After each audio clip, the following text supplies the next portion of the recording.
So, how many of you have a program, actually, have a physical program? Any of you have, a lot of you have the black and white program. Any of you have a colored program? I'm just curious. Does anybody see anything?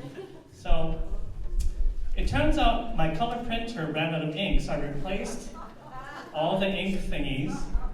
And the annoying thing about my printer is when it's low on ink, it will print this yellow stripe to tell you that you're out of ink, so that you can't use it anymore, right? It's one of those annoying things. So I changed all the ink things, but when I went to print, it still printed this yellow stripe.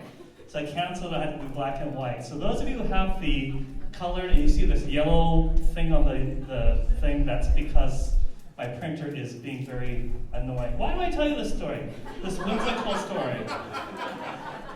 Because our next piece is also whimsical. So that's a good transition to this next piece. Right? We have a couple of pretty intense pieces so far. You know, we're also a playful orchestra. We like to have our fun.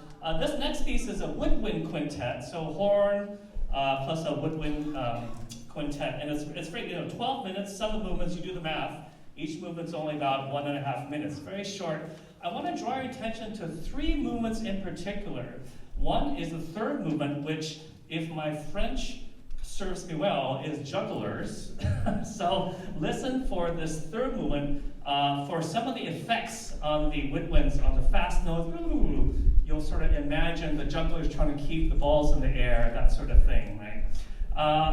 Another movement, unfortunately now I'm realizing the program's printed in French. I have to look at, I'm joking, I can't read French, so I have notes here. So the 5th movement is called jousting, all right? And what you want to hear, you know how jousting works, right? So listen to that movement for the horn to play. I'm sort of imagining, it's like, charge! So listen for that on the 5th movement. I think that's kind of gives the horn a moment of pride there. And then the 6th movement is hunting. Yes. No. Do I have the movements wrong? I think that, yes. 6th movement is hunting. And listen for the 5ths, as well as the piccolo. The flute will be switching to a piccolo, and sort of you can imagine in your mind them kind of going hunting, and the piccolo, if I was hunting, I wouldn't play a piccolo. You're going to chase all the animals of them. But, that's how they did it. So let's please welcome Lauren, Robert, and we have actually a different clarinet. Katie will be playing clarinet instead of singway. David and Matt on horn, the Milhaud Quintet. It's French.